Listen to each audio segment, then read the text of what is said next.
Pegawai untuk tahun ini itu ada dua kategori atau dua formasi. Yang pertama formasi khusus tenaga honorer, itu kurang lebih jumlahnya.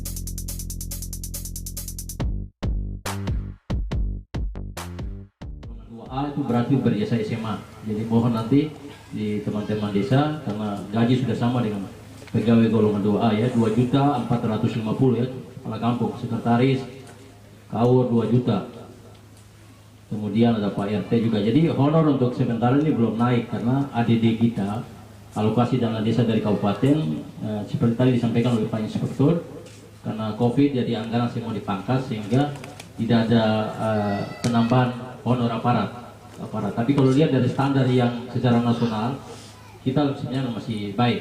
Tinggal kinerja dari Bapak aparat desa untuk gaji hak terima, tapi kewajiban wajib dilaksanakan. Kemudian informasi tambahan buat anggota Bamuskam ini sudah berakhir.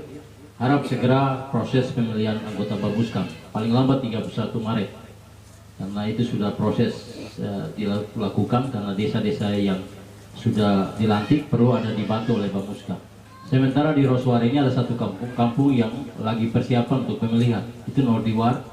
Mungkin tahun ini juga nanti ada sosialisasi sekaligus proses pemilihan kepala kampung di sana ya. Kami harap desa-desa memenuhi persyaratan, karena kita di Wondama ada 2 desa yang terkait dengan pemalsuan ijazah sehingga terproses hukum di pengadilan. Itu Yomakan sama Yop yang sudah diberhentikan dan nanti ada pemilihan ulang. Ya, kami harap nanti yang maju juga harus memenuhi persyaratan. Saya kira demikian, mungkin tambahan karena pertanyaan yang ada, tapi hal-hal lain yang terkait dengan desa, informasi desa, mungkin ada waktu nanti setelah teman-teman OPD yang hadir di hari ini menyampaikan tanggapan, tapi juga mungkin diberi kesempatan kepada mereka yang tidak ada dalam daftar, tapi mungkin mau menyampaikan kepada masyarakat bahwa dinas ini sebenarnya ada punya program ini, tapi ya belum dianggarkan sehingga bisa didengar oleh BP4D di bagian tim anggaran supaya bisa mengakomodir program-program yang belum tercover. Saya kira demikian sementara dari DPMK buat kita di Musrembang distrik hari ini. Terima kasih, Tuhan memberkati.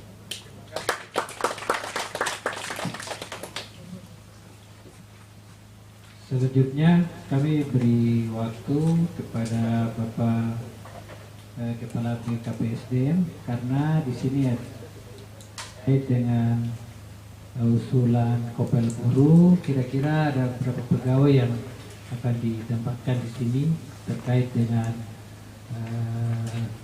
pegawai distrik maupun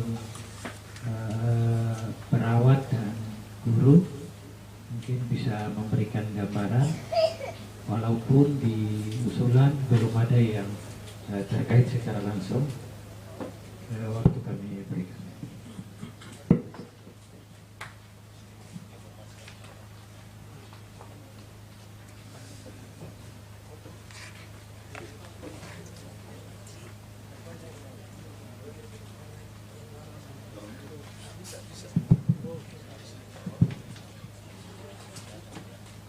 Baik, terima kasih atas waktu yang diberikan. Yang saya hormati Pak Ketua Tim, Bapak Inspektur, Bapak Kepala DPMK, Kepala Distrik, Sekretaris Bapeda, Bapak Kepala Kampung, para pejabat administrator yang mewakili OPD yang hadir pada kesempatan ini. Izinkan saya menyampaikan beberapa hal terkait kepegawaian, walaupun di dalam usulan distrik Roswar khusus masalah kepegawaian tidak ada. Yang ada cuma perumahan kopel pegawai, kemudian rumah untuk kesehatan, yang itu saja. Seperti masalah teknis tidak ada. Tetapi sekedar informasi saja, tadi kita dengar bersama jumlah pegawai di distrik Roswar kurang lebih 40 pegawai.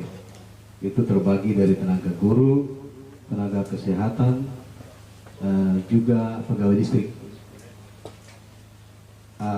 Kemudian untuk penambahan pegawai yang kemarin yang lulus formasi tambahan itu kesehatan kurang lebih ada 4 orang, kemudian guru kurang lebih 2 atau 1, kemudian distrik itu ada 2 tenaga. Memang agak padat pegawai yang kita sudah mulai dropping, itu khusus untuk pemerintahan pegawai di semua distrik.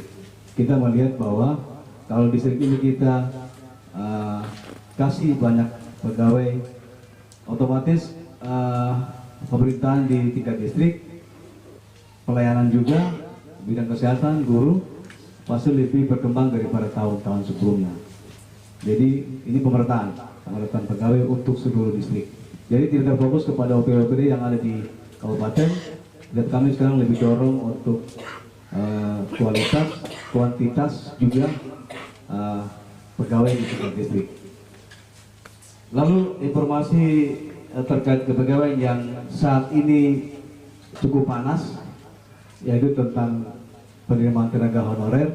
Sekalipun di sini tidak ada, saya perlu menyampaikan juga penerimaan pegawai untuk tahun ini itu ada 2 kategori atau 2 formasi. Yang pertama, formasi khusus tenaga honorer itu kurang lebih jumlahnya 546. Lalu untuk penerimaan pegawai CPNS umum itu jumlahnya kurang lebih 236.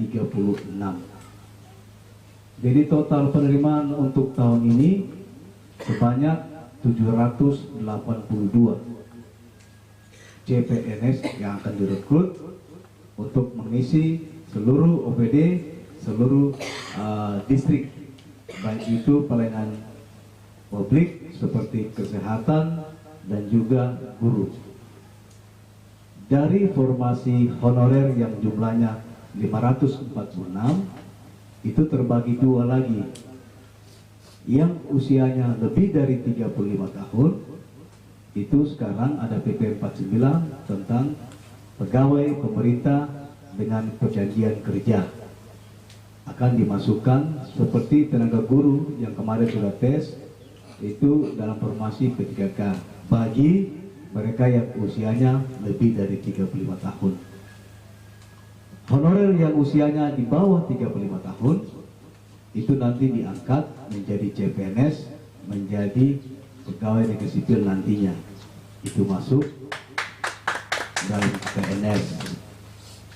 Roswar dari tahun lalu formasi 300 ditambah dengan formasi tambahan 83, cukup banyak pegawai yang diarahkan ke sini dari kesehatan, guru, dan juga dari distrik.